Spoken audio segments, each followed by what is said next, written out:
Olá pessoal, bem-vindo a essa nossa aula 12 da disciplina de Elementos Mecânicos de União.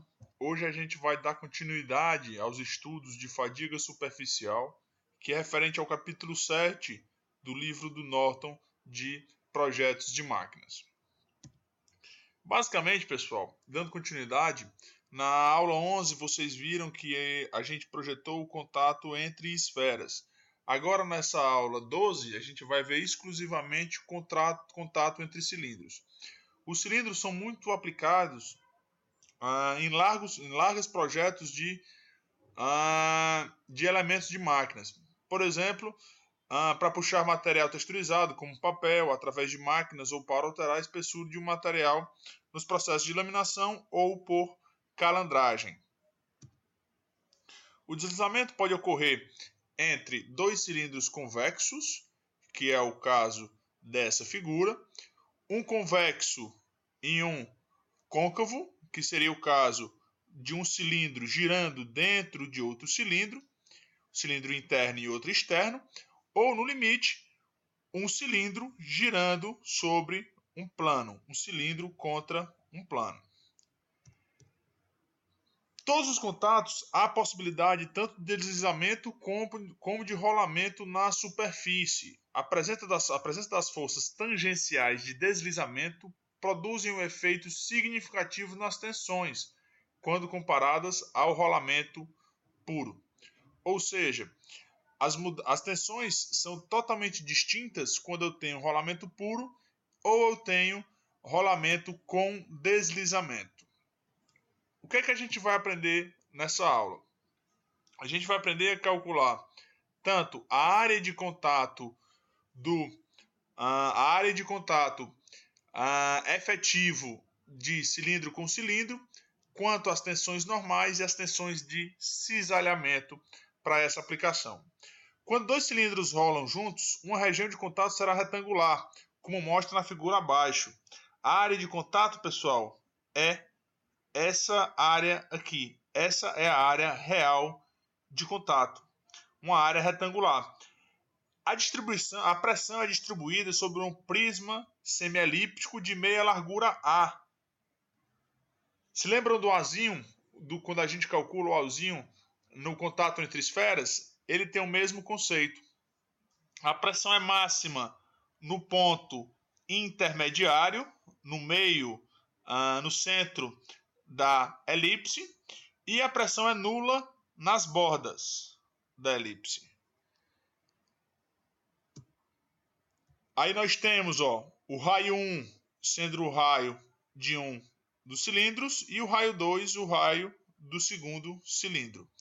Temos o eixo X, o eixo Y e o eixo Z. A força aplicada na região de contato é igual ao volume do prisma semielíptico, ou seja, a força é igual a 1/2 vezes π vezes A vezes L, que é o comprimento do contato, vezes a minha pressão máxima. Para calcular minha pressão máxima é o quê? É 2 vezes F sobre π vezes A vezes L. Pressão máxima dada no centro da elipse de distribuição de pressão. Eu posso calcular também a pressão média através da fórmula força sobre área. A área desse retângulo é dado por 2 vezes A vezes L. Por quê? Porque o A é só meio comprimento. Como eu quero essa área total, eu pego A vezes 2 vezes o comprimento. Uma expressão que relaciona a minha pressão máxima com minha pressão média mostra que a relação é de 1,273 pressão média. A pressão máxima é 1,273 vezes a pressão média do meu de contato. A distribuição da pressão dentro do prisma, o que acontece? O P em qualquer um desses pontos aqui no prisma é pressão máxima vezes a raiz de 1 menos x ao quadrado, sendo x a distância percorrida nesse eixo x sobre a ao quadrado. Logo, a pressão em qualquer distância, né, do centro pode ser calculada através dessa fórmula. Para podermos achar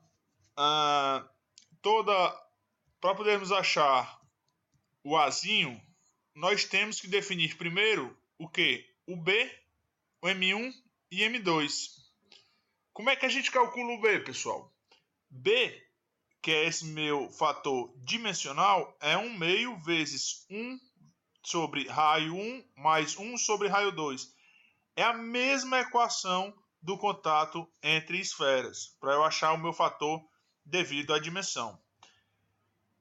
Para eu poder achar o meu M1 e M2, é da mesma forma como eu calculei para as esferas. M1, que é o meu fator devido ao material, é 1 menos coeficiente de Poisson ao quadrado sobre o modo de elasticidade. Logo, A é igual a raiz quadrada de 2 sobre π vezes M1 mais M2 sobre B vezes a força sobre L.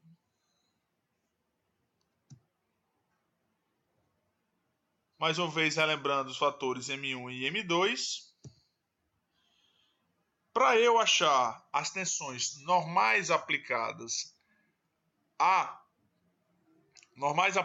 ao meu contato de esfera, eu sei que a tensão em X e tensão em Z são iguais numericamente e são iguais a menos a pressão máxima. A tensão normal no eixo Y é igual a menos 2 vezes o coeficiente de Poisson vezes a minha pressão máxima. Lembrando que o coeficiente de Poisson é definido através do material, né? Cada material possui um modo de elasticidade e um coeficiente de Poisson diferente. O valor da máxima tensão de cisalhamento e a sua localização é dado por tensão de cisalhamento 0,304 vezes a pressão máxima e a sua localização é igual a 0,786 vezes A, sendo A essa meia largura de contato. Com isso, pessoal, a gente vê todos os coeficientes, todas as tensões, como se calcula as tensões de contato, de tensão normal, tensão de cisalhamento, a área de contato para contato entre esferas. E eu peço para vocês tentarem resolver esse exercício que fala, eu falo que uma roda de uma ponte rolante rola vagarosamente sobre um trilho. Qual é o tamanho da região de contato, a área da região de contato e quais são suas tensões. Quais são os dados? A roda tem 12 polegadas de diâmetro por 0,875 de espessura. É o meu L. E o trilho é plano, ou seja, como o trilho é plano, R2 é considerado, tem um raio infinito. Ambas as partes são de aço, eu tenho o coeficiente de Poisson de 0,28, tenho meu modo de elasticidade de 3 vezes 10 elevado a 7, a carga radial é de 5.000 libras e a velocidade angular é suficiente pequena para poder considerá-lo um carregamento estático. Espero que vocês tenham gostado, pessoal. Se gostaram do vídeo, curtam, façam o exercício, bote nos comentários. Qualquer dúvida, estou à disposição. Valeu, tchau, tchau.